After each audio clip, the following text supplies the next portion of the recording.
परिवर्तनाची नांदी, शनी, गुरु आणि राहूचा महासंग्राम. सध्याच्या ग्रहस्थितीकडे पाहिल्यास असे जाणवते की आकाश मंडळात एका मोठ्या जागतिक आणि आंतरिक बदलाची तयारी सुरू झाली आहे. हे बदल केवळ राजकीय नसून ते मानवी चेतनेला ढवळून काढणारे आहेत. रेवती नक्षत्र हे पुषण देवतेचे आहे, जे मार्ग दाखवण्याचे काम करतात. राजकारणात जुन्या विचारसरणीचा अंत होऊन पूर्णपणे नवीन नेतृत्व किंवा नवीन युगाची सुरुवात होण्याचे हे लक्षण आहे. अनेक गोष्टींचा उलगडा या काळात होणार आहे. मीन ही गुप्त गोष्टींची राशी आहे.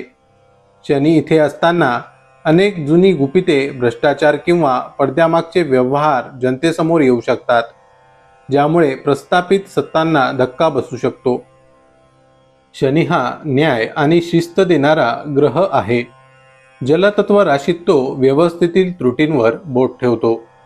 यामुळे कायद्यात मोठे बदल किंवा प्रशासकीय रचनेत आमूलाग्र सुधारणा होण्याची शक्यता असते.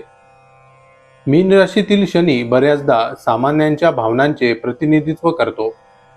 जेव्हा लोकांना व्यवस्थेचा कंटाळा येतो तेव्हा असा शनी बंड किंवा मोठा बदल घडवून आणण्यास कारणीभूत ठरतो. हे परिवर्तन कदाचित सुरुवातीला गोंधळाचे वाटू शकते, पण शनीचा हा प्रवास एका जुन्या थकलेल्या व्यवस्थेला निरोप देऊन काहीतरी नवीन आणि शाश्वत पाया रचण्यासाठी असतो. त्यासोबत देण्यासाठी गुरु येतोय कर्क राशीत, ती सुद्धा जलतत्व राशी, पण त्याला आव्हान असेल कुंभेच्या राहूचे. इथे ही गोष्टी सोप्या नाहीत. उच्चीचा गुरु विवेकाची जागृती करेल. तो लोकांना सत्य आणि नीती काय आहे याची जाणीव करून देईल. एक प्रकारे तो अंतरात्म्याचा आवाज बनून सावध करेल. पण राहू हा मायावी आहे. गुरुने दाखवलेल्या प्रकाशावर तो संशयाचे आणि भ्रमाचे जाळे विणण्याचे काम करेल.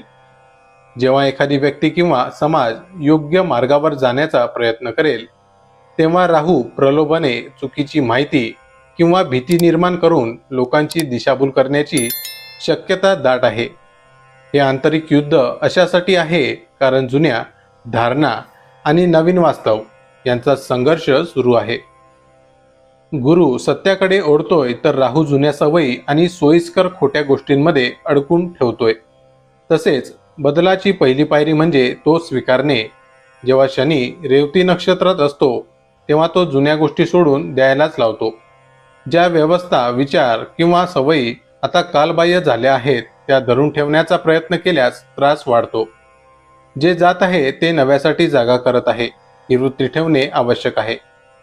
राजकीय आणि सामाजिक स्तरावर जनतेला नक्की काय खरं आणि काय खोटं यात निवड करणे अत्यंत कठीण जाईल. ही फसगत इतकी सूक्ष्म असू शकते की जोपर्यंत मोठे नुकसान होत नाही तोपर्यंत ती लक्षातही येणार नाही. या काळात वैयक्तिक पातळीवर स्वतःच्या विवेकावर ठाम राहणे हीच मोठी कसरत ठरेल. माहिती आवडली असेल तर अवश्य शेअर करा. अशाच प्रकारची नवनवीन अध्यात्मविषयक माहिती ऐकण्यासाठी आमच्या चॅनलला अवश्य सबस्क्राईब करा. धन्यवाद. पुन्हा भेटू अशाच एका नवीन विषयासह. तोपर्यंत श्री स्वामी समर्थ.